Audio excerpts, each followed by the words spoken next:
The alarm screamed through the monitoring station like a dying animal. Lieutenant Marcus Chen dropped his coffee and ran to his console. His hand shook as he read the impossible data scrolling across his screen. "Get Commander Williams," he whispered. Then louder, "Get her now." The beacon signature was unmistakable. ESS Prometheus. But that ship had vanished 247 years ago. Marcus had studied it in academy. Every human child learned about the Prometheus disaster. It was the day humanity's dreams of faster-than-light travel died. Commander Sarah Williams burst through the door, her gray hair wild from sleep. "This better be good, Chen. I was finally—" She stopped. Her face went pale. "That's not possible." "I checked it 17 times, Marcus said. "It's really them." The Prometheus had been humanity's first attempt at jumping beyond light speed. They had installed an experimental drive, loaded the ship with the best scientists and engineers, and sent them toward the stars. Then in the middle of the jump, the ship simply disappeared. No explosion. No debris, just gone. The Galactic community, the ancient aliens who called themselves the Concordants, had told humanity the technology was too dangerous. They offered safer methods instead. Slower methods. Methods that kept humans contained to a small corner of space. Sarah stared at the screen. "Where is she coming from?" "That's the weird part." Marcus pointed at the spatial readings. "She's not coming from normal space. There's some kind of wormhole opening. I've never seen anything like it." On the main view screen, space itself began to tear. Reality folded like wet paper, and through the gap, a ship emerged. The Prometheus looked nothing like the images from history books. Her hull was covered in strange patterns that seemed to shift and move. Lights pulsed along her sides in colors that hurt to look at directly. "Scan her," Sarah ordered. The results made no sense. The ship's power readings were off the charts. Her hull was made of materials that didn't match any known element. And strangest of all, the life signs showed a crew of 312 people. The exact same number that had departed 2 centuries ago. Sarah opened a communication channel. "ESS Prometheus, this is monitoring station Delta 7. Please respond." Static filled the speakers. Then a voice came through, clear and strong. "Delta 7, this is Captain Elena Voss of the Prometheus. It's good to hear another human voice. What year is it?" "It's 2347, Captain. You've been gone for 247 years. There was a long pause. "That's not possible. We've only been gone for 3 years. "Well, 3 years for us." Sarah felt her stomach drop. Time dilation was one thing, but this was extreme. "Captain, where have you been?" Before Elena could answer, new signatures appeared on Marcus's screen. "Commander, we have incoming." "Multiple ships. They're Concordance vessels. A lot of them. 6 massive alien warships dropped out of faster-than-light travel. They surrounded the Prometheus in a perfect sphere formation." Sarah recognized the lead ship. It belonged to Ambassador Theln himself, one of the most powerful beings in the Concordance. A new voice filled the communication channel. It sounded like grinding stone in winter wind. "Human vessel Prometheus, you are ordered to power down immediately. You carry forbidden technology. Surrender now and your crew will be spared." On the view screen, Sarah saw the Prometheus's lights pulse brighter. Captain Voss's voice came back harder now. "Ambassador Theln, how convenient that you arrived so quickly. Almost like you were waiting for us." "Your ship carries weapons from the Harbinger civilization," Theln said. "Technology that nearly destroyed the galaxy once before. We cannot allow it to exist." "Weapons?" Elena laughed, but there was no humor in it. "Is that what you told everyone?" "Let me guess, you said the Harbingers were monsters. That their technology was too dangerous for younger species. That you were protecting us all." "Captain Voss, you do not understand what you possess." "Oh, I understand perfectly." Elena's voice dropped to a whisper that somehow felt louder than shouting. "I understand that you've been lying to every species in the galaxy for 100,000 years. The Concordance ships powered their weapons." Energy signatures spiked on Marcus's console. He looked at Sarah with wide eyes. "They're going to fire." "Prometheus, you need to run," Sarah transmitted. "Get out of there now!" "We didn't come back to run," Elena said calmly. "Watch carefully. The Concordance needs to learn that humanity isn't what they think we are." The 6 warships fired simultaneously. Beams of concentrated energy that could vaporize a planet converged on the Prometheus. Marcus closed his eyes. He couldn't watch the ship die, but when he opened them again, the Prometheus was still there. The weapons had passed right through her like shooting at smoke. The ship flickered like a bad hologram, then solidified again. What? Sarah breathed. The Prometheus moved, not with engines or thrusters, but by simply being somewhere else. One moment she was surrounded, the next she was 1,000 kilometers away. Then she was somewhere else again. The concordant ships fired wildly, but they couldn't touch her. Elena's voice came through one last time. Tell Earth we're coming home. Tell them to ignore everything the concordant says. And tell them it's time to remember who we really are. The Prometheus vanished, leaving only the stunned concordance fleet and 2 humans who suddenly understood that everything they'd been taught about their place in the galaxy was a lie. Captain Elena Voss remembered the exact moment everything changed. 3 years ago from her perspective, 247 years ago for everyone else. The experimental drive had hummed with power as her crew prepared for humanity's first faster-than-light jump. Elena had stood on the bridge watching the stars, knowing that success would change everything. Humanity would finally be free to explore the galaxy without relying on concordance permission. Drive charged to 100%, her engineer, James Park, had reported. All systems green. Then let's make history, Elena had said. Engage, the universe had screamed. That was the only way to describe it. Reality itself had torn open around the Prometheus, and the ship had fallen through layers of space that shouldn't exist. They dropped through dimensions like a stone falling through water, deeper and deeper, until finally they stopped. When the shaking ended and the alarms quieted, Elena had looked out at a space that defied understanding. Stars existed in impossible colors, nebulas twisted in patterns that made her eyes hurt. And everywhere, absolutely everywhere, were structures. Captain, James had whispered. What are those? The structures were massive, each one the size of a small moon. They floated in perfect formations, connected by bridges of light that pulsed with energy. And they were old. Elena didn't need instruments to know that. She could feel their age in her bones. They're installations, she had said. Someone built a network down here. But who, and why is it hidden? Her science officer, Dr. Yuki Tanaka, had run scans for 3 days straight. What she found had changed everything Elena thought she knew about humanity. Captain, you need to see this, Yuki had said, her voice shaking. The structures are responding to us. They're sending data and they're using human language. Ancient human language, older than any civilization on Earth. The data had told an impossible story. Humans hadn't evolved on Earth, they were refugees. Long ago, at the galactic core, a great civilization had existed. A civilization of humans and their allies. They had discovered the deep layers of space-time, the hidden dimensions where the rules of reality were different. Where faster-than-light travel wasn't just possible, it was easy. But not everyone had been happy about that discovery. A group of species that served the great civilization had grown powerful and jealous. When the humans and their allies tried to share the knowledge with younger species, these servants had rebelled. They called themselves the Concordants. They claimed that the technology was too dangerous, that it would destroy the galaxy. War had followed. In the end, the humans had lost. But before they were destroyed, they had scattered. Some had fled to distant planets, some had hidden in the deep layers of space, and some had gone to a small blue world at the edge of the galaxy and started over, their memories wiped, their history forgotten. Earth. They're us, Elena had said, staring at the data. We're the descendants of the people who built this network, and the Concordance has been lying to us for our entire existence. But the installations held more than history. They held technology. The device was the most important discovery. It was a small sphere that fit in Elena's hand, but it contained more processing power than every computer on Earth combined. When she touched it, the device connected to her mind. Suddenly she could see. Not with her eyes, but with her thoughts. She could see the different layers of space-time stacked like sheets of paper. She could see the paths between them, the shortcuts that made normal faster-than-light travel look like crawling, and she could navigate them.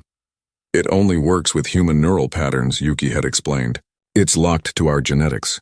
That's why the Concordants could never access this layer of space. They're not human. They can't use the device. Elena had spent 2 years learning to use the device properly. Her crew had modified the Prometheus, integrating the ancient technology with their ship. They had practiced navigating the deep space, learning to phase between dimensions, becoming something new. Then they had voted. All 312 crew members. Should they go back? Should they tell humanity the truth? Or should they stay hidden, knowing the Concordance would hunt them? The vote had been unanimous. They would return. Now, as Elena navigated the Prometheus through impossible angles of space, dodging Concordance patrol ships, she transmitted data packets to every human colony, encrypted, hidden in normal communication traffic. But once decoded, the packets contained everything. The history, the blueprints, the proof. "Captain, we have a problem," James said from his station. "There's a ship following us. Small vessel. Alien but not Concordance military." Elena checked the sensors. The ship was keeping pace with them, somehow tracking them even when they phased between dimensions. She opened a communication channel. A face appeared on the screen. It belonged to a Kethri, one of the younger species in the galaxy. Her skin was covered in silver scales, and her eyes were bright orange. "Please don't shoot," she said quickly. "My name is Cyrix. I'm an engineer. I've been watching the Concordance for years, and I think they've been lying to my people too." Elena studied her carefully. "How are you tracking us?" Cyrix held up a small device. "I modified my scanner. I've suspected for a long time that there was something the Concordance wasn't telling us about space-time. When you appeared and they called you dangerous, I knew they were hiding something. Let me help you. Please.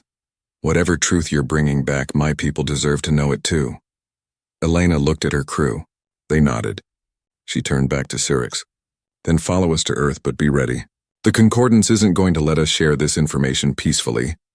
Together, the two ships jumped toward humanity's homeworld, carrying a truth that would shatter the galaxy's oldest lies. Earth's moon hung in the black sky like a pearl, and somewhere on its surface sat the Concordance regional headquarters. From there, Ambassador Thelen controlled everything that happened in human space. Every trade route, every colony expansion, every piece of technology humanity was allowed to develop. Elena Voss stood in the bridge of the Prometheus, staring at her homeworld.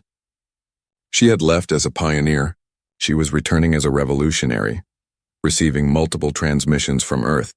Her communications officer reported, some from the government demanding we surrender, some from civilian groups cheering us on, and, "Captain, there are protests. Millions of people in the streets demanding answers." Elena smiled.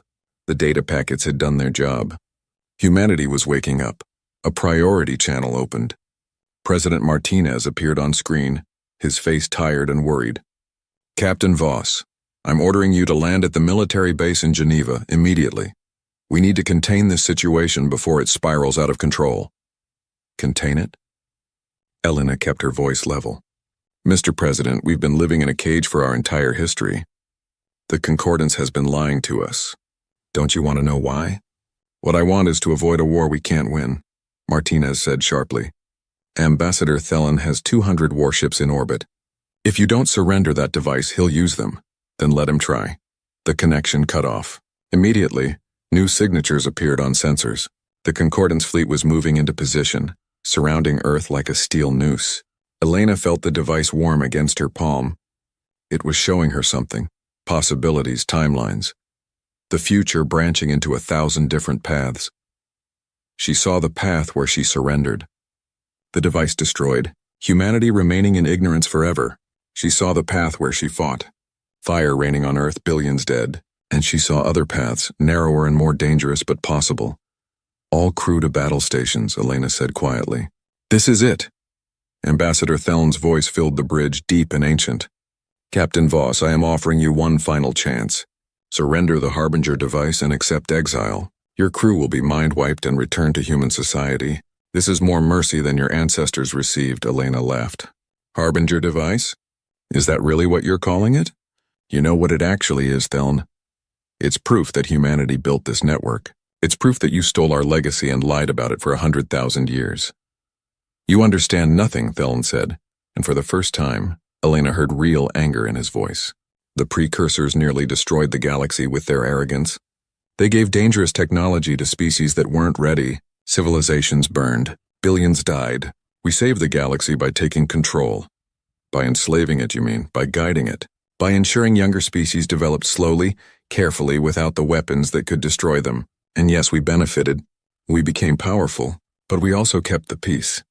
Elena felt the device pulse in her hand.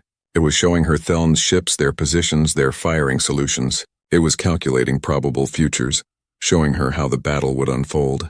You kept yourself in power. There's a difference. The Concordance fleet opened fire. Hundreds of weapons unleashed simultaneously. The sky above Earth lit up with deadly light. Elena closed her eyes and let the device guide her. The Prometheus phased, slipping between dimensions.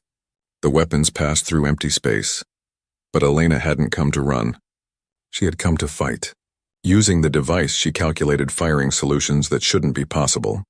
The Prometheus's conventional weapons hit with perfect accuracy, targeting engine blocks and weapon systems. Not trying to destroy, just disable. One by one, Concordance ships went dark. "Captain, the Earth Defense Fleet is moving," her tactical officer reported. They're not following Concordance orders. They're forming up behind us." Elena felt hope surge in her chest. On Earth, the military had made their choice. They were standing with the Prometheus. But the Concordance had more ships. Many more. They kept coming, wave after wave, and Elena knew the device had limits. She couldn't phase forever. Eventually, she would tire, and when she did, the Concordance would win. Then something strange appeared on sensors. Small ships, dozens of them, dropping out of faster-than-light travel. They weren't human designs. Elena recognized Kethri vessels, Vorn fighters, even some Trell cruisers. All younger species, all supposedly Concordance allies. Syrinx's face appeared on screen, grinning widely. "Told you my people deserve the truth. Turns out lots of species feel the same way. We've been sharing your data packets.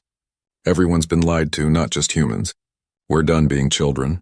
The battle became chaos. Concordance ships found themselves fighting not just humans, but a coalition of younger species all demanding answers. Ambassador Theln's voice cut through the noise, cold with fury. "You are making a terrible mistake. All of you." "Maybe," Elena said. "But it's our mistake to make." Then space itself shuddered. Elena felt it through the device, a massive disturbance in the deep layers. Something was coming. Something enormous. The device showed her calculations that made no sense. Energy readings that exceeded anything in recorded history. A structure emerged from deep space. It was massive, larger than Earth's moon, made of the same strange materials as the installations Elena had found. Lights pulsed across its surface in patterns that looked almost like writing. All weapons fire stopped. Everyone, human and alien alike, stared at the impossible structure. It hung in space above Earth, ancient and terrible and beautiful. Elena touched the device, and suddenly she understood. This was an archive, a vault built by the precursors, by ancient humanity, to preserve their knowledge. It had been waiting for someone to find the device, waiting for someone to activate it, waiting for someone worthy to reclaim the inheritance. Ambassador Theln's voice came through, quiet now, and for the first time afraid. "You don't know what you've done.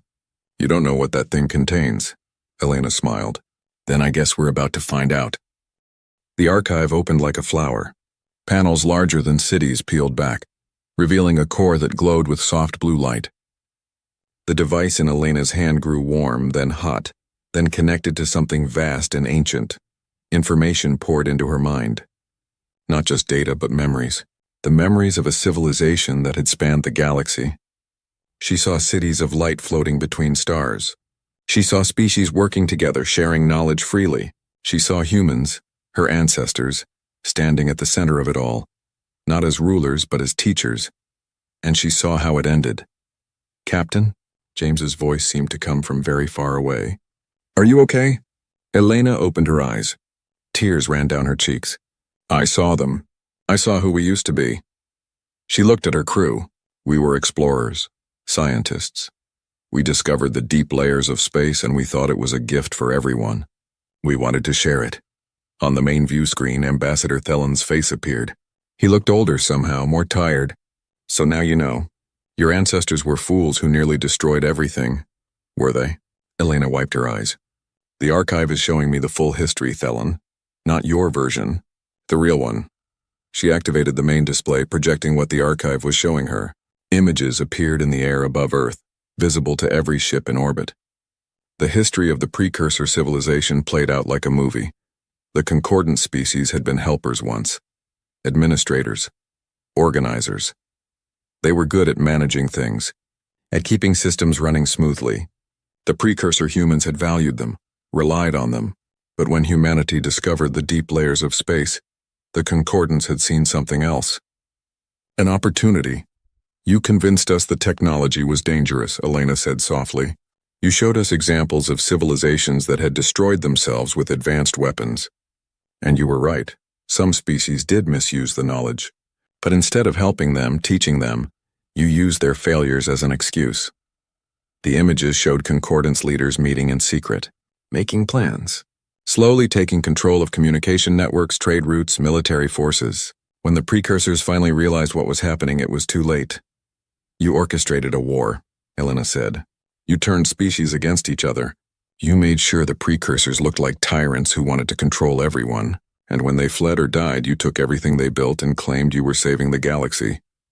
Thelon's face remained cold. We brought order. We brought peace. For 100,000 years, civilizations have grown under our guidance. No apocalyptic wars. No planets burned to ash. Can your precious ancestors claim the same? Elena felt the device pulse. It was showing her something else now. A choice. The archive held the complete knowledge of the precursor civilization. Advanced technology, weapons, power beyond imagination. The device was asking her what she wanted to do with it. She could claim it all for humanity. Make humans the dominant species in the galaxy. The archive would obey her commands. She could download weapons technology that would make the Concordance fleet look like toys. She could have revenge for 100,000 years of lies, or she could share it. Give every species the same access. Let everyone advance together, without the Concordance controlling who got what knowledge. It would be chaotic. Some species would misuse the technology. Some would probably destroy themselves. But they would be free. Captain, Dr. Tanaka said quietly, the archive is waiting for your command. Whatever you choose, it will obey. Elena looked at Earth spinning slowly below. She thought about all the humans throughout history who had dreamed of the stars, who had wondered if they were alone, who had accepted the Concordance's lies because they had no reason to doubt them. I'm not going to claim the archive for humanity, she said finally. That's not who we are. That's not who we're supposed to be. She touched the device and sent her command. The archive's defenses dropped. Its knowledge base opened. And most importantly, its access codes broadcast across the entire galaxy. What have you done? Thelon whispered. I've given everyone the same choice our ancestors wanted to give, Elena said. Learn, grow, make your own mistakes and your own successes. The archive belongs to everyone now, including the Concordance species if you want it. Alarms blared across every Concordance ship. Their control systems were receiving new data. Technological specifications, scientific theories, the complete map of the deep layer networks, everything the Concordance had spent 100,000 years hiding. But the archive gave one more gift. Defense systems activated across the galaxy. Ancient installations that had been sleeping for millennia woke up. They weren't attacking anyone. They were just there, making it impossible for any single species to destroy the archive sites by force. You've doomed us all, Thelon said, but his voice was shaking. Without guidance, without control, civilizations will destroy themselves. The burning will come again. Maybe, Elena admitted, but it will be our choice. Every species' choice, not yours. Syrinx's face appeared on screen alongside a dozen other younger species representatives. Captain Voss, on behalf of the Kethri people, thank you. We've been waiting for someone to break the Concordance's control. Now we finally have a chance to determine our own future. More voices joined in, species from across the galaxy, all speaking at once, all thanking humanity for the gift of freedom. It was overwhelming. Elena felt tears in her eyes again, but she also saw Thelon's face. The old ambassador looked defeated, but there was something else in his expression. A hint of relief, maybe, or maybe just exhaustion from carrying a lie for so long. Ambassador, Elena said quietly, this doesn't have to be the end of the Concordance. You could help us, actually help us, not control us. Your species has experience managing galactic civilization. That knowledge is valuable. But you have to share power now. You have to accept that younger species aren't children anymore. Thelon was silent for a long time. Finally, he spoke. You are offering us a place in your new order? After everything we have done? I'm offering everyone a place, Elena said. That's the point. No more rulers. No more servants. Just equals working together. The ambassador's face disappeared from the screen. Elena didn't know if he would accept, but she had done what she came to do. The truth was out. The archive was open, and humanity had proven something important. When given ultimate power, they had chosen to share it. That, Elena thought, was something worth coming home for. 6 months after the archive opened, Elena Voss stood in the observation deck of the Prometheus and watched the galaxy change. Earth's orbit was crowded now. Ships from 100 different species came and went constantly, all seeking access to the archive, all wanting to learn. Some came peacefully. Others argued and fought over what technology should be developed first. It was messy and chaotic and beautiful. "Captain, we have another situation," James said, walking up beside her. His voice was tired but amused. "The Vorn delegation is fighting with the Kethri engineers again. Something about proper safety protocols for deep space navigation." Elena sighed. "Tell them I'll mediate in an hour again." She smiled despite her exhaustion. "You know, I used to think coming back would be the hard part. Turns out running the aftermath is much more complicated." The archive sites across the galaxy had activated simultaneously, just as Elena had intended, but with that activation came problems. Some species tried to claim entire archive sites for themselves. Some downloaded weapons technology and immediately started threatening their neighbors. Some, overwhelmed by the flood of information, simply shut down and refused to engage. And some had destroyed themselves. 3 civilizations so far had rushed into using technology they didn't understand. Their planets were gone now, turned to ash by their own weapons. Each time it happened, Elena felt the weight of those deaths. Had Theln been right? Had she doomed the galaxy by giving everyone freedom? "You're thinking about the Miroth again," James said quietly. Elena nodded. The Miroth had been the first to die. They had downloaded weapons technology and immediately used it against their neighboring species. The neighbors had fought back using newly acquired archive tech. Both civilizations had burned in the resulting war. "I could have prevented it," Elena said. "I could have kept control of the archive. Released technology slowly, carefully, the way the Concordance did, and become exactly what we fought against." James finished. "Captain, you made the right choice. We can't protect people from themselves. All we can do is give them the chance to be better." A new ship appeared on sensors. Elena recognized it immediately. Concordance design, but smaller than their usual warships. A diplomatic vessel. The communication request came through a moment later. Ambassador Theln's face appeared. He looked different than the last time Elena had seen him. Smaller somehow. More human despite his alien features. "Captain Voss, I request permission to dock." Elena raised an eyebrow. "You're asking permission now? That's new." "Many things are new," Theln said, and there might have been a hint of humor in his voice. "May I come aboard? I have a proposal." 20 minutes later, Theln stood in the Prometheus's conference room. He was accompanied by Syrinx and representatives from a dozen younger species. They all looked nervous. Even Theln, who had once commanded hundreds of warships, seemed uncertain.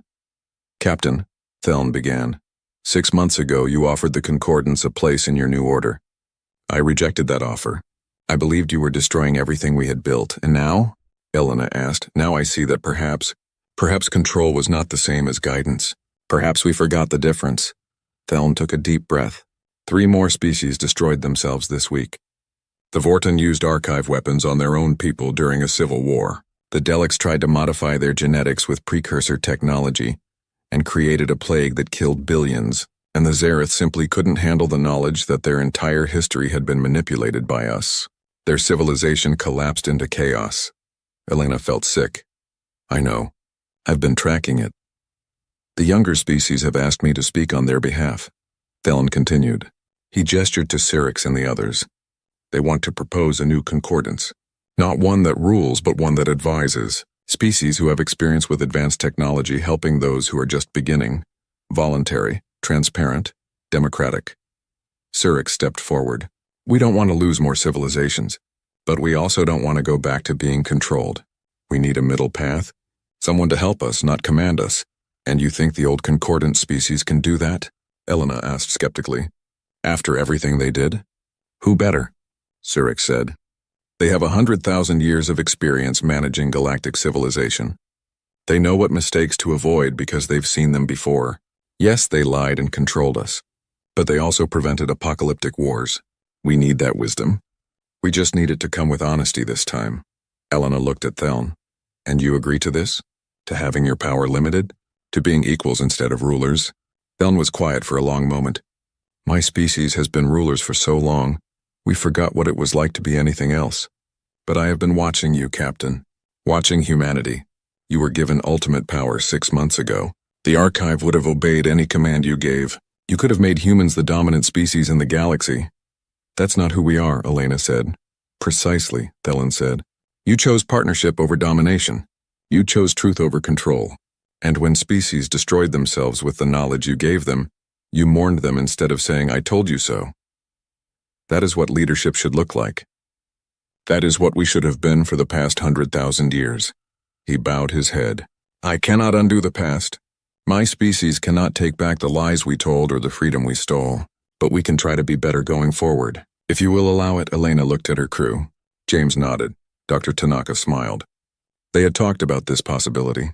Hoped for it even. All right, Elena said. Here's what we're going to do. We form a new Galactic Council. Every species gets representation. Equal representation. The old concordant species can serve as advisors, sharing their experience. But they don't get to make decisions for everyone else. Agreed? Theln nodded slowly. Agreed. And all archive sites remain open to everyone. No restrictions. No control. If a species wants to access dangerous technology, we can advise against it, but we can't stop them. They have to be free to make their own choices, even bad ones. That will lead to more deaths, Theln said quietly. I know, Elena said, and her voice was heavy. But the alternative is going back to the cage, and humanity is done living in cages. If other species want freedom, they have to accept the responsibility that comes with it. Over the next few weeks, the new Galactic Council formed. It was messy and loud and inefficient. Species argued constantly. Proposals got shot down. Compromises were reached and then immediately broken. But it was real. It was democratic. And it was theirs. 3 years later, Elena stood in the same observation deck watching the galaxy again. The chaos had calmed somewhat. Some species had advanced rapidly with archive technology.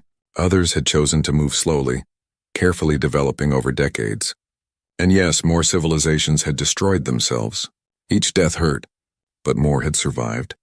More had thrived. Syrinx joined her, carrying 2 cups of something that smelled like coffee but probably wasn't. Thinking deep thoughts again, Captain? Elena smiled. Just wondering if we did the right thing. We're alive. We're free. We're learning and growing and making our own mistakes. Syrinx handed her the cup. What more could anyone ask for? Peace. Safety. Knowing that we won't wake up tomorrow to news of another species destroying itself. Those things have to be earned, Syrinx said. They can't be forced. The old concordance tried force for 100,000 years. It kept things stable, but it kept them small. Now we're growing. Yes, it's dangerous. Yes, some of us won't make it. But the ones who do will be stronger than we could ever have been under concordance control. Elena sipped her drink. It was terrible. She smiled anyway. When did you become wise? I learned from humans, Syrinx said with a grin. You're very good teachers. The device hummed in Elena's pocket. She had kept it, though the archive had offered to make copies for other species. Some things, she felt, should remain unique. The device showed her the future sometimes, not certain futures, just possibilities. And what she saw gave her hope. She saw civilizations rising, species working together, the galaxy slowly becoming what the precursors had wanted it to be, a community of equals, learning and growing together. It wouldn't be perfect. There would be wars. There would be failures. But there would also be triumphs. And humanity would be there, not as rulers but as partners, as teachers who were still learning themselves, as explorers who had found their way home and then helped others find their own paths. That, Elena thought, was what it really meant to be human, not to dominate the galaxy, not to control it, but to give everyone the chance to be free, even if freedom was dangerous, even if freedom sometimes hurt. The Prometheus's engines hummed. They were heading out again tomorrow, exploring new archive sites, meeting new species, helping where they could. The ship that had vanished 250 years ago was now humanity's representative to the galaxy, a symbol of what could be accomplished when you refused to give up, when you chose partnership over power. Elena looked out at the stars and smiled. They were finally free. All of them. And that made all the chaos, all the danger, all the struggle worth it. That was the real victory, not the return of the Prometheus, not the opening of the archives, but the simple fact that when humanity was given a choice between being rulers and being friends, they chose friendship, and in doing so, they showed the galaxy what it meant to be truly strong. Steve Harrison stood at the viewport of the transport ship, watching as the massive council station grew larger against the backdrop of unfamiliar stars. His heart beat faster, but his face remained calm. As Earth's first representative to the Galactic Council, he carried the hopes of 8 billion humans on his shoulders. "We're beginning docking procedures, Dr. Harrison," said the pilot, an alien of the Tauran species who had been assigned to transport Steve from the edge of Earth's solar system. Steve nodded. "Thank you, Captain." The Tauran made a clicking sound. That Steve had learned was their version of acknowledgement. In the 3 weeks since first contact, Steve had studied everything available about galactic politics and the 12 species that form the Council. As Earth's leading physicist and a former military strategist, he had been chosen not just for his scientific understanding, but for his calm demeanor under pressure. The ship docked with a gentle bump. Steve adjusted his simple blue uniform and gathered his notes. Earth had only discovered faster-than-light travel 6 months ago, but that discovery had immediately brought attention from the wider galaxy. Most humans were still adjusting to the idea that they weren't alone in the universe. 2 tall, slender aliens with iridescent skin waited for Steve as he exited the ship. They were Ilarians, known for their diplomatic roles. "Dr. Harrison of Earth," one said in a melodic voice. "I am Zil. This is my colleague Nara. We will escort you to the council chambers." Steve followed them through corridors filled with beings of all shapes and sizes. Some looked almost human, while others defied description. Many turned to stare at him. Humans were new to the galactic stage, and curiosity was natural. The council station was enormous, a city and space housing representatives from thousands of worlds. But real power rested with the 12 elder species who had formed the Galactic Council millennia ago. Earth was seeking protected status, the first step toward eventual council membership that would protect humanity from exploitation. The trio approached an enormous doorway, inscribed with symbols from a dozen different languages. "The council is ready for you," Sil said. "Remember the protocol. Speak only when addressed directly. Bow to the Zilarian ambassador first, as they currently hold the leading position." Steve took a deep breath and nodded. The massive doors slid open soundlessly. The council chamber was a vast amphitheater with 12 elevated platforms arranged in a circle. Each platform held representatives of one elder species. In the center was a small speaking area where Steve was directed to stand. "Introducing Dr. Steve Harrison of Earth, requesting protected status for his homeworld and species," announced a voice that seemed to come from everywhere at once. Steve looked up at the 12 platforms. Each species was dramatically different from the others. The Zilarians were massive, almost bear-like creatures with 6 limbs and gleaming silver fur. Their ambassador, identified by ceremonial armor, leaned forward to study Steve. "So this is a human," said the Zilarian ambassador, his voice deep and rumbling. "I am Ambassador Virnath. You may address the council and explain why Earth deserves our protection." Steve bowed respectfully. "Honorable council members, I bring greetings from Earth. Our world has recently achieved faster-than-light capability and seeks peaceful integration with the galactic community. We request protected status while we develop our understanding of interstellar politics and trade. We offer our unique scientific and cultural perspectives in exchange." Steve presented Earth's scientific achievements, artistic contributions, and philosophical development. He had practiced this speech extensively, knowing how important this moment was. When he finished, he stood quietly, waiting for the council's response. A long silence followed. Then Ambassador Virnath began to make a strange huffing sound. With a shock, Steve realized the ambassador was laughing. "You call that achievement?" Virnath said. "Your species took over 100,000 years to discover principles that are taught to Zilarian children. You fight meaningless wars over resources that the galaxy has in abundance. Your art is primitive. Your philosophy is childish. Other council members shifted uncomfortably, but none spoke up. Vernath continued, his voice growing louder. Humans are primitive apes barely worthy of recognition. You stumbled upon faster than light travel by accident, not through genuine understanding. Your application for protected status is denied. The chamber fell silent. Steve felt blood rush to his face but maintained his composure. Ambassador, with respect, I believe you may be underestimating. Silence, roared Vernath. You have no standing to question the Council's judgment. Earth will receive no protection. Any species with the capability may establish resource extraction, operations in your system as they see fit. Perhaps in another 1,000 years you may reapply. Several council members shifted uncomfortably, but none contradicted the Zilarian. Then, to Steve's horror, Vernath began laughing again, and gradually other council members joined in. The chamber filled with alien laughter, directed at Steve and, by extension, all of humanity. In that moment, something shifted in Steve Harrison. The embarrassment was replaced by cold determination. 20 years in military intelligence had taught him to recognize strategic opportunities, and the Council had just created one by severely underestimating humans. The Council has spoken, intoned the announcement voice. Earth's application is denied. This session is concluded. Steve bowed stiffly and turned to leave.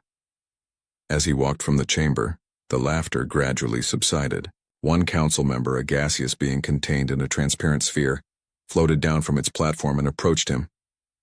Dr. Harrison, the being said in a whispered tone, not all of us agree with the Zilarian position. Ambassador Vernath has grown arrogant over centuries of leadership. I am sorry for this outcome. Steve nodded. Thank you for your kindness. May I ask your name? I am Ambassador Nilara of the Mist Collective. Remember it when Earth recovers from this setback. I will, Steve promised. As he walked back to his transport ship, Steve's mind was already racing. The Council had made a critical error. They had not just rejected Earth's application, they had revealed their contempt and arrogance. More importantly, they had shown they didn't understand humans at all. In the privacy of his quarters aboard the transport ship returning to Earth, Steve began making notes. The Council's dismissal meant they considered Earth harmless. Their laughter meant they didn't respect human capability. Their open declaration that Earth was unprotected was practically an invitation for exploitation. All these were mistakes that a military strategist could use. Steve activated his secure communication link to Earth. Connect me to President Weber. Priority Alpha. When President Allison Weber's face appeared on the screen, Steve's expression was grim. Dr. Harrison? How did the Council meeting go? Madam President, Steve replied, we have work to do. The Council has made a fatal mistake. The White House Situation Room was silent as Steve finished his briefing. President Allison Weber sat at the head of the table, her expression grave. Around her sat the Joint Chiefs of Staff, the Secretary of Defense, and the Director of Intelligence. Let me be clear, President Weber said, breaking the silence. The Galactic Council has not only denied us protection, but has essentially told other alien civilizations that Earth is open for exploitation? Steve nodded. Yes, Madam President. Without protected status, any spacefaring race can enter our system and claim resources, including Earth itself. General Greg Mason, chair of the Joint Chiefs, leaned forward. How much time do we have before someone takes advantage of this? Unknown, Steve replied. But I observed at least 3 representatives from resource-hungry civilizations making notes during the announcement. I would estimate weeks, not months. Defense Secretary Fiona Diaz slammed her hand on the table. Our current defenses are useless against their technology. We've barely begun to understand faster-than-light principles, let alone weapons that could match theirs. Then we need to think differently, Steve said quietly. All eyes turned to him. During my time on the Council station, I observed their technology closely. I believe we have an advantage they don't expect. What kind of advantage? Asked General Mason. Their arrogance, Steve said. The Zalarians and other council races rely heavily on gravitational manipulation technology. It's the foundation of their faster-than-light drives, their weapon systems, even their everyday tools. But they've been using it so long, they've stopped innovating. The principles are actually quite similar to theories I was working on before first contact. President Weber studied Steve carefully. What are you suggesting, Dr. Harrison? A new weapon system. One that targets the fundamental principles their technology relies on. Steve pulled out a small device and placed it on the table. It projected a hologram showing complex equations and diagrams. I've been developing theories about quantum-entangled gravitational fields for years. With what I've learned from observing council technology, I can now build devices that disrupt their gravitational systems. The room was silent again as the implications sank in. You're talking about creating a weapon that could disable their ships? General Mason asked. Not just ships, Steve said. Potentially any technology that relies on gravitational manipulation, including planetary defense systems. President Weber stood up and walked to the window, looking out at the Washington Monument, in the distance. The ethical implications are significant, Dr. Harrison. This could harm civilians, not just military targets. With respect, Madam President, the Council has already decided our civilians are fair game, Steve replied. But I understand your concern. I believe we can calibrate these devices to target specific systems while minimizing collateral damage. The President turned back to the room. How long would it take to develop this technology? 6 months for a prototype. Perhaps a year for a deployable system. We may not have that long, said Intelligence Director Paula Jordan, speaking for the YAO. First time, our deep space monitoring stations have detected increased activity at the edge of our solar system. Someone's already scouting us. President Weber returned to her chair and sat down heavily. Dr. Harrison, you have full authorization to create a development team. General Mason will provide whatever military resources you need. This is now Project Safeguard, classification level Alpha. I'll need a team, Steve said. Starting with Dr. Olivia Carter from MIT. Her work on quantum field theory is essential to this project. Done, the President said. Who else? Colonel Ryan Blackwood from Strategic Command. His tactical experience will be crucial for weaponizing the technology effectively. General Mason nodded. Blackwood is one of our best. I'll have him reassigned. Immediately. We should also maintain diplomatic channels, Steve added. Ambassador Nilara of the MISC Collective showed sympathy to our cause. They might provide valuable intelligence. I'll assign Natalie Pham from State Department, the President said. She's our best diplomatic officer and has been studying the alien communication protocols since first contact. The meeting continued late into the night with plans forming rapidly. By morning, Project Safeguard was officially underway, with a secure facility being prepared beneath the Rocky Mountains. 3 weeks later, Steve stood in the main laboratory of the Project Safeguard facility.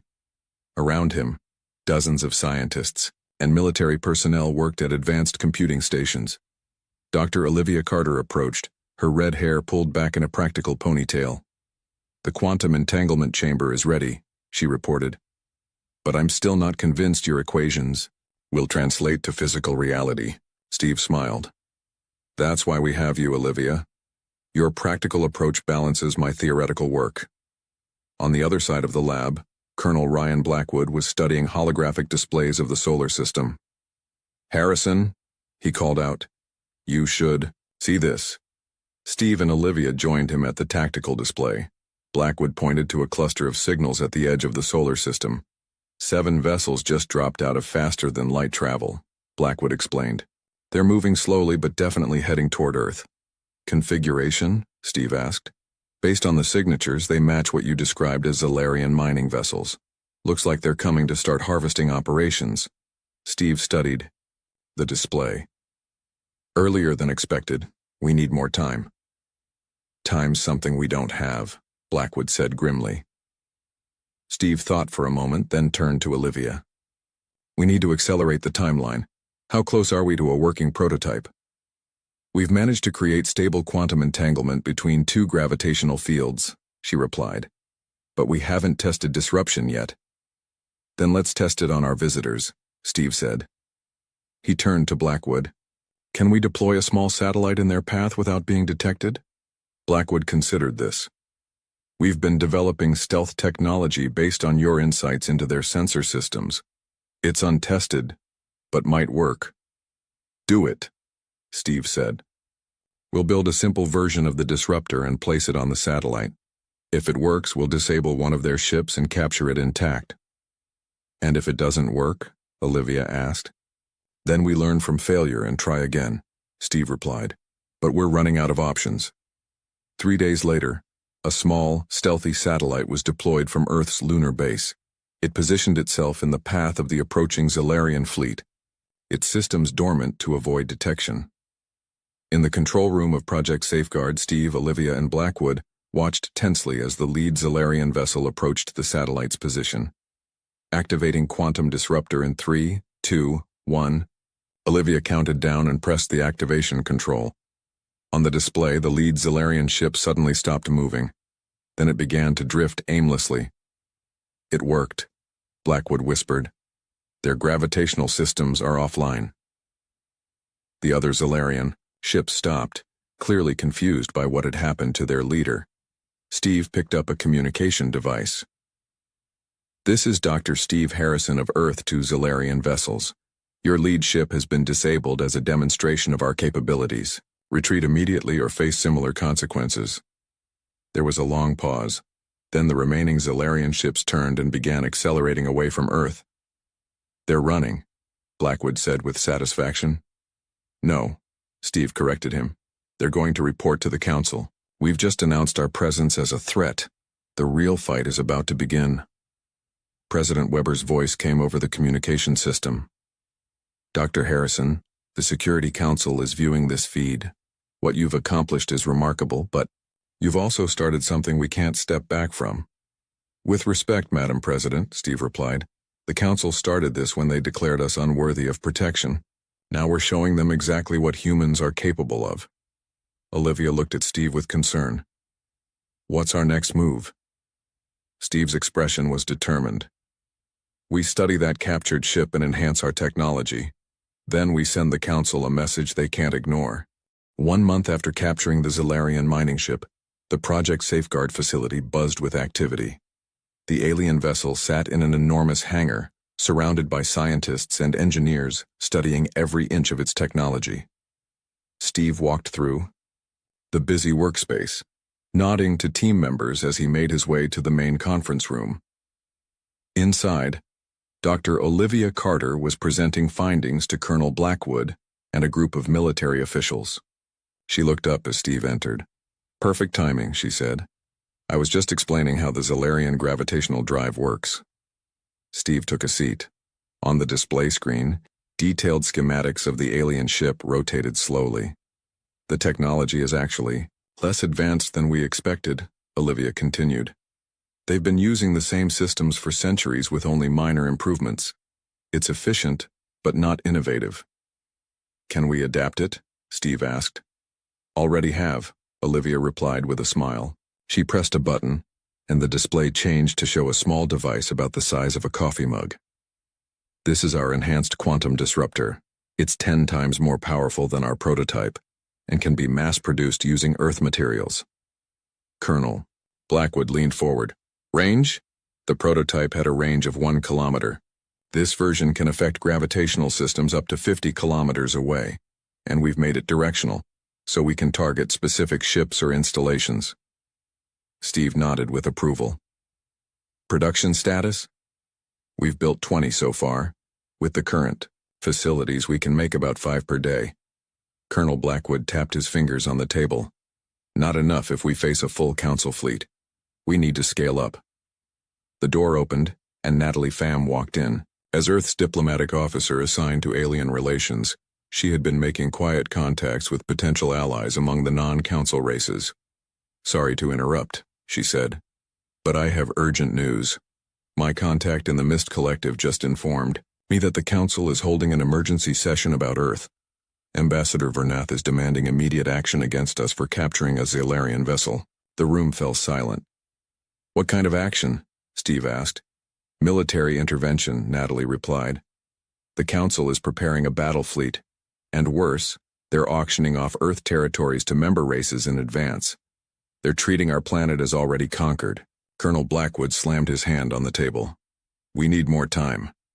Our defenses aren't ready for a full invasion. Steve was quiet for a moment, thinking. Then he looked up. We don't need to fight their entire fleet. We need to send a message they can't ignore. Something to make them reconsider. What are you suggesting? Olivia asked. A demonstration, Steve replied. Something visible, something dramatic, but not directly harmful to any sentient beings. He turned to Natalie. Does your contact have information about Zalarian territory? Natalie nodded. Some. What are you looking for? An uninhabited moon or asteroid with Zalarian mining operations. Automated only, no workers. Natalie consulted her tablet. There's Zeta 9, a moon in the Zalarian home system. It's rich in rare minerals but toxic to most life forms.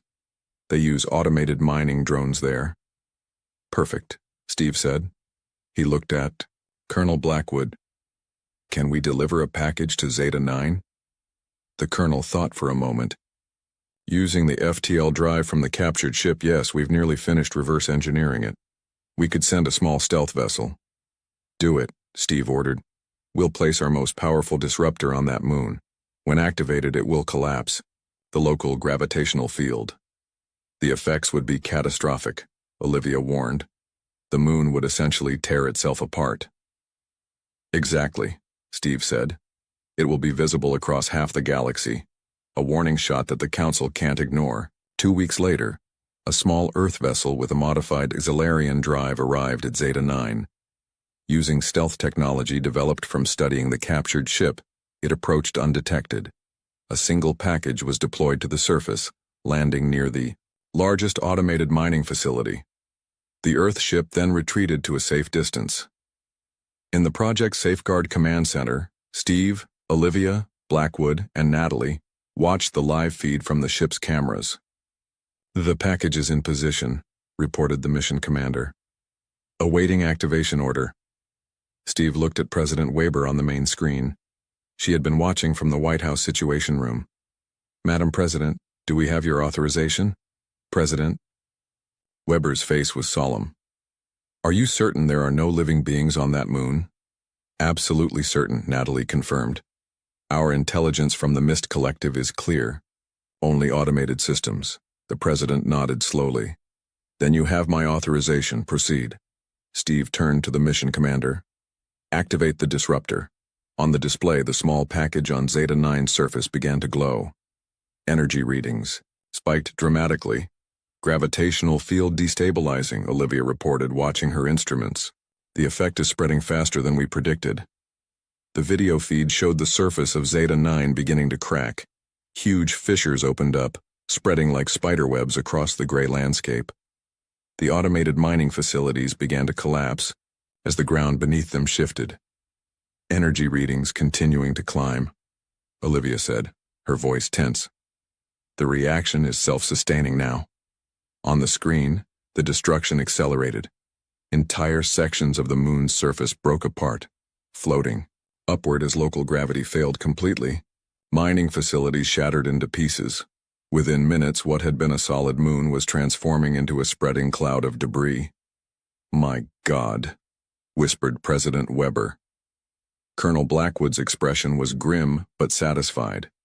The Council wanted to know if humans were a threat. I think we've answered that question. Send the message, Steve instructed Natalie. Natalie activated the communication system. Using protocols learned from their Zalarian captives, she transmitted a simple message on all Council frequencies. Reconsider Earth's status. The response came 3 days later.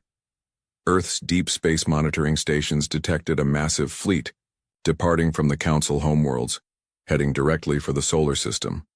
57 vessels, Colonel Blackwood reported during an emergency meeting, including what appears to be the Zalarian flagship. Time to arrival, approximately 2 Earth weeks. President Weber looked exhausted.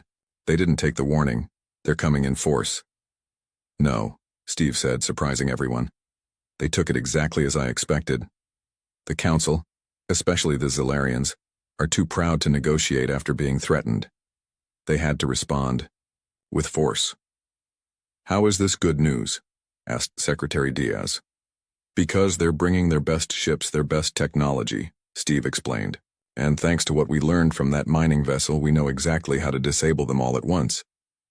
He looked around the table. It's time for Phase 3. We've prepared the trap, and they're walking right into it. What trap? President? Weber asked. Steve smiled for the first time in days. The one that will end this war before it truly begins. The Council has underestimated humans for the last time. The mood at Project Safeguard was tense but focused as the Council fleet approached Earth. In the 2 weeks since the destruction of Zeta 9, every resource had been directed toward preparing Earth's defenses. Factories around the world worked, around the clock, to produce quantum disruptors based on Dr. Carter's designs.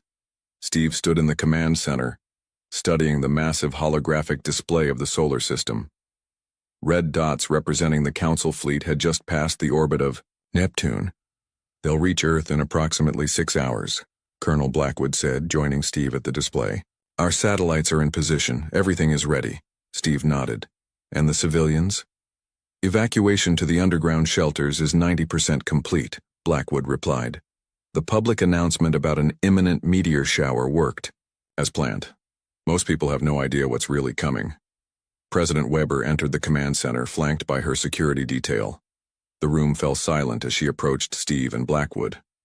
Dr. Harrison, she said. This is the moment of truth. If your plan fails, and it won't, Steve interrupted, then added more respectfully. Madam President, the Council has followed the exact pattern I predicted. They're arrogant and set in their ways. That's why they'll fall into our trap. The President didn't look convinced. I hope you're right. The future of our species depends on it. The massive Council fleet moved through the solar system in tight formation. At its center was the Zilarian flagship, a vessel 3 times larger than any other ship in the fleet. On its bridge, Admiral Xantakor watched the blue planet grow larger on the main screen. Status report, the Admiral commanded. All systems operational, Admiral, reported his second-in-command. Earth has made no attempt to communicate or negotiate. Our scans detect some primitive defensive measures, but nothing that could harm our fleet. Admiral Xantakor made a sound that might have been a laugh. As expected, the destruction of Zeta 9 was clever, but clearly the limit of their capabilities. They used their one weapon and now have nothing left. Sir, another officer called. Out. We're detecting small satellites in Earth orbit. They appear to be simple communication devices. Ignore them, the Admiral ordered. Prepare the first wave for attack. Target their major military installations first, then government centers. Remember, the Council wants this planet intact for resource extraction. Back on Earth, Steve watched the Council fleet enter high orbit. The enemy ships spread out, taking positions above major cities and military bases. They're deploying for a coordinated strike, Colonel Blackwood observed. Classic Zilarian battle formation. And perfectly predictable, Steve replied. He turned to Dr. Carter. Are the satellites ready? Olivia nodded, her fingers moving quickly over her control panel. All 300 satellites show green status. Quantum entanglement networks established. We can activate them simultaneously. Wait for my command, Steve said. Let them think they have the upper hand. On the main screen, they watched as the Council ships began powering up their weapon systems. Energy readings spiked across the fleet. They're about to fire, Colonel Blackwood warned, tension evident in his voice. Steve remained calm. Now, Olivia, activate the network. Dr. Carter pressed a sequence of commands. Around the Earth, 300 seemingly innocent satellites suddenly activated. Each contained a miniaturized quantum disruptor, carefully calibrated to the exact frequency of the Council ship's gravitational systems. The effect was immediate and dramatic. On the display, the Council ships suddenly stopped moving, their weapons powered down. Communication signals between ships ceased. It worked, Olivia whispered, staring at the readings. Their gravitational systems are completely offline. Life support is still functioning, but weapons, propulsion, and communications are disabled. The command center erupted in cheers. President Weber closed her eyes briefly in relief. Colonel Blackwood was already moving to the next phase. Deploying our ships now. 10 small Earth vessels, equipped with modified Zalarian drives, emerged from hidden positions around the moon. They approached the disabled Council fleet, each carrying teams of soldiers and engineers trained to board alien vessels. Steve watched their progress on the tactical display. Focus on the flagship. We need to secure Admiral Xantakor. Aboard the Zalarian flagship, chaos reigned. Emergency lights flashed as crew members scrambled to restore power to critical systems. What happened? Admiral Xantakor demanded, his massive form towering over his officers. Unknown, Admiral, his second-in-command replied. All gravitational systems failed simultaneously. We're detecting the same issue across the entire fleet. Impossible, the Admiral growled. No species has the technology to disable an entire Council battle group at once. An officer at the sensor station looked, up in alarm. Admiral, small vessels approaching Earth origin. Before the Admiral could respond, the ship shuddered as magnetic grapples attached to the hull. Minutes later, the bridge doors slid open, and armed humans entered, led by Colonel Blackwood himself. Admiral Xantakor, Blackwood announced. Your ship and fleet are under our control. Earth requests your immediate surrender. The Admiral's yellow eyes narrowed in fury. This is impossible. Humans are primitives. You cannot have developed such technology independently. We didn't, said a new voice. Steve Harrison stepped onto the bridge, flanked by more soldiers. We learned from you. The Council's greatest mistake was thinking that humans couldn't understand your technology. In reality, we understood it better than you do. Admiral Xantakor stared at Steve. Recognition dawned in his eyes. You were the representative, the one the Council dismissed. Yes, Steve confirmed. The one you laughed at. The one you thought wasn't worth protecting. He stepped closer to the massive alien. I want to speak with the Council, now. Seeing no alternative, the Admiral nodded slowly. I will request direct communication. 20 minutes later, Steve stood before a holographic projection of the full Galactic Council. Ambassador Vernath's image dominated the center, his silver fur standing on end with anger. This outrage will not stand, the ambassador snarled. Release our fleet immediately or face the consequences. Steve looked calmly at the projection. Your fleet is disabled but unharmed. Your crews are safe. This demonstration was necessary to show that Earth will not be exploited or conquered. You have committed an act of war against the Council, Vernath declared. Our response will be... What response? Steve interrupted. Your main battle fleet is floating helplessly in Earth orbit, and this is just the beginning of what we can do. He nodded to Dr. Carter, who activated another display. The Council members saw footage from spy satellites positioned throughout Council space. Each showed quantum disruptor devices already planted on key military installations across various Council worlds. As you can see, Steve continued, we have already placed devices throughout your territories. We could disable your defenses with a single command. The Council chamber fell silent. For the first time in millennia, the elder races looked truly shocked. Ambassador Nilara of the Mist Collective spoke up. Perhaps, colleagues, we should reconsider Earth's application for protected status. They have clearly demonstrated they meet our criteria for advanced civilization. Steve shook his head. No, we don't want protected status anymore. Earth demands full membership in the Council, with all rights and privileges. The time for half measures is past. The Council chamber erupted into chaos after Steve's demand for full membership. The holographic projections of the 12 elder species argued amongst themselves while Steve watched calmly from the bridge of the captured Zalarian flagship. Silence. Ambassador Vernath finally roared, bringing the arguing to a halt. He turned his attention back to Steve. Your demands are unprecedented and unacceptable. No species has ever been granted full Council membership without centuries of probation and evaluation. No species has ever held your entire fleet hostage either, Steve replied. The rules have changed. Ambassador Nilara's gaseous form shifted within her containment sphere. I believe we should consider Earth's position. They have demonstrated technological capabilities that qualify them for membership. This is blackmail, hissed another. Council member, a reptilian being with iridescent scales. No, Steve corrected. This is a negotiation between equals, something you refused when I first approached the council. The holographic projections flickered as the council members conferred, privately. After several minutes, they returned their attention to Steve. We require time to consider this situation, Ambassador Viranath said, his voice now carefully controlled. We request a 48-hour recess. Steve shared a glance with Dr. Carter, who was monitoring communications from Earth. She nodded. Slightly. Granted, Steve said. But your fleet remains in our custody during deliberations. As the holographic projection faded, Admiral Xantakor stepped forward. The massive Zalarian had been watching the exchange in silence.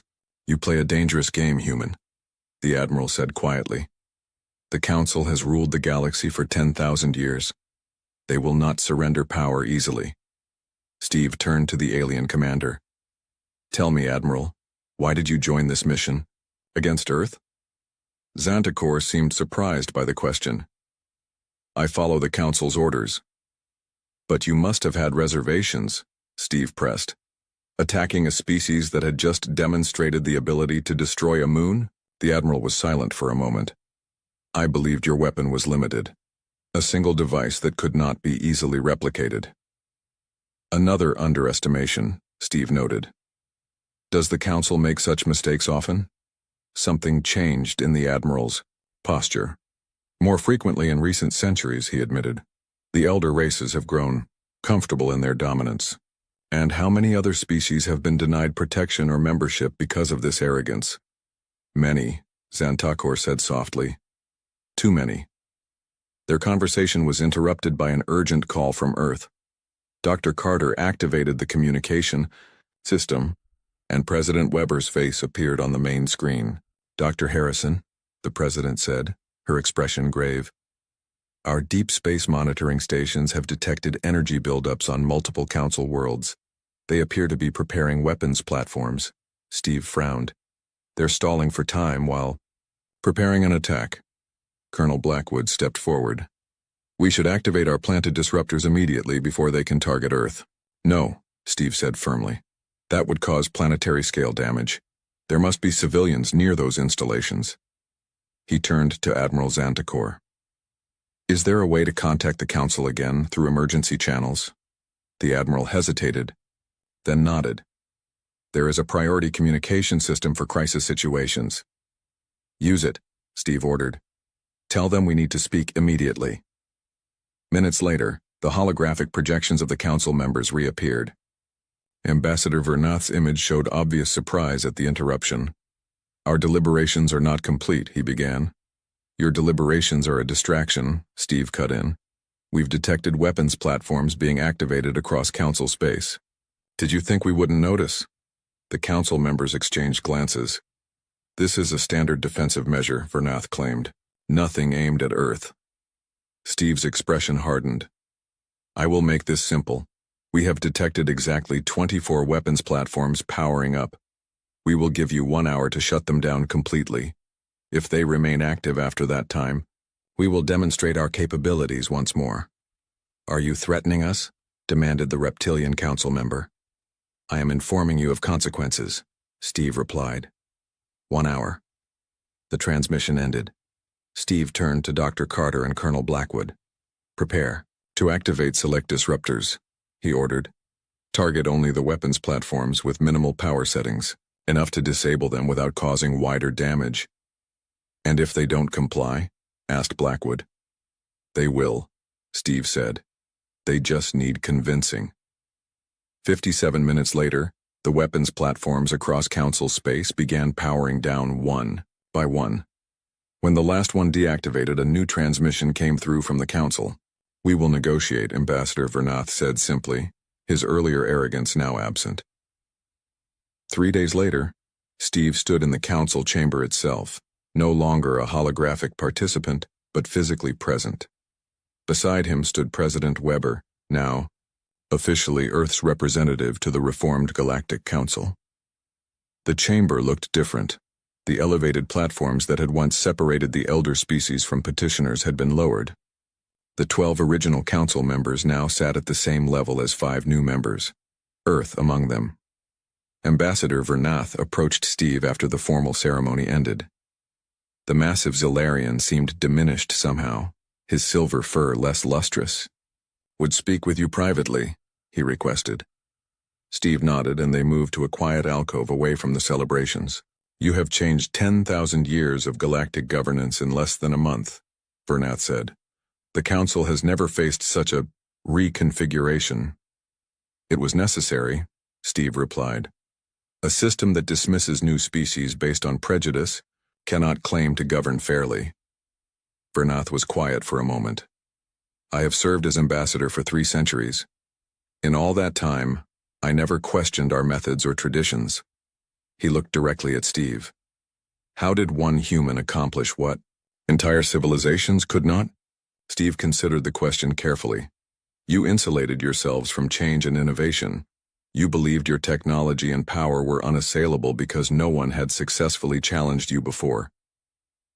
And now? What happens to the galaxy under this new council?" "It evolves," Steve said simply, "as all successful systems must."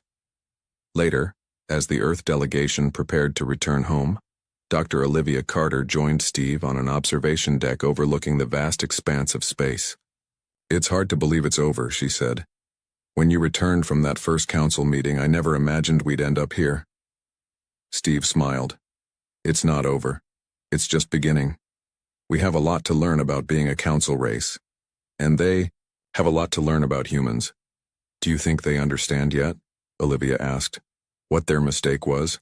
"Some do," Steve replied, thinking of Admiral Xantakor, who had supported Earth's bid for membership and now headed a commission to review other species' applications. "Others will take time, but the most important lesson has been learned." "Which is?" Steve looked out at the stars, thinking of how far humanity had come and how far they still had to go. "Never underestimate a species you know nothing about," he said, "especially not humans." On Earth, the news of full council membership was met with celebration. Schools and universities began teaching courses on galactic politics and alien cultures. The captured council ships were studied and their technology adapted for human use. Trade routes opened to distant stars, and human innovation began spreading through the galaxy. And in history, classes across 1,000 worlds, students learned about the time when the mighty Galactic Council made a fatal mistake by insulting a human, and how everything changed as a result.